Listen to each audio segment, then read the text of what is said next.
I think Kirkwood's success here in this county and 7 counties where it's recognized as one of the leading institutions in the area, its success is also nationwide recognized, and it's because of the quality of the people and the morale that's here. And Scott is example 1 of high quality people. Well, he is an amazing instructor for students. I feel like, especially in the areas that he teaches, philosophy, ethics, social issues, he makes it so accessible for students to understand. If you could see the parade of students that come through our office and say, Dr. Scott, Dr. Samuelson, Dr. Scott, can I have you look at this paper? Can you help me with this? And he always is so accessible to them.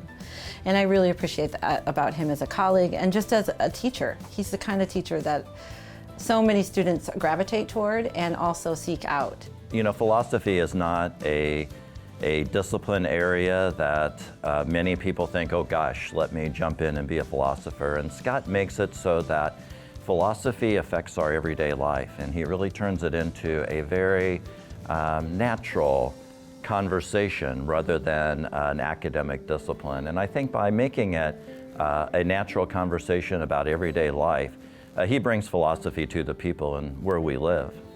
It's never a one set standard for him. I think it's always, he's always thinking about other ways to reach students and bring that curriculum more alive in his classrooms. He makes things both accessible and applicable to their lives.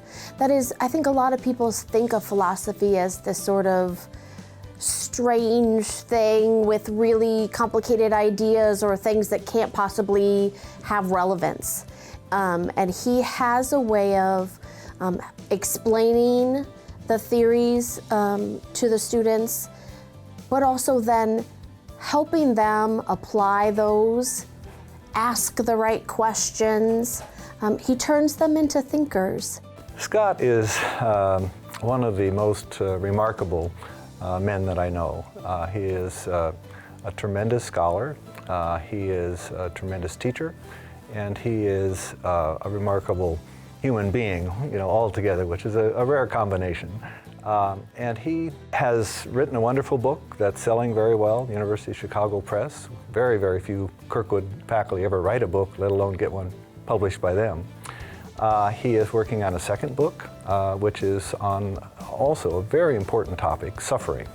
And that's in the works, and I don't know where he's going to have that published, but he is a scholar of the first rank. He is published in a wide variety of places. He publishes in the weekly news magazine in Iowa City, does cultural reviews, movies, and so on. He's published in community college humanities journals. He's published in a lot of other places. So he is one of the most active scholars at Kirkwood, and that's not easy because teaching here is full-time, and he's doing all of this on the side. I think he's pretty humble about what he does. He just does his job. He wrote this book kind of on the side. He still had stacks of papers to grade and still had a life on the outside and family and that, but he still got it done somehow, which was miraculous to a lot of us. And also, but he still just would keep it quiet. I mean, he's very humble about his work and just saw it as, this is just something I do. This is gonna enhance what I do in my classroom. His success comes from dedication, passion, belief, but most importantly, I think his success comes from the fact that he bases his definition of success on the results he sees in the students and not the results that he sees for himself. And that, for me, is what makes him so successful. I'm just so proud of him for the work that he does and the way that he the presence that he brings to our campus and the opportunities that he gives our students. I think he's just a great guy, and that's a pretty great deal for him and for the rest of us. So good job, Scott. You still owe me a bottle of wine.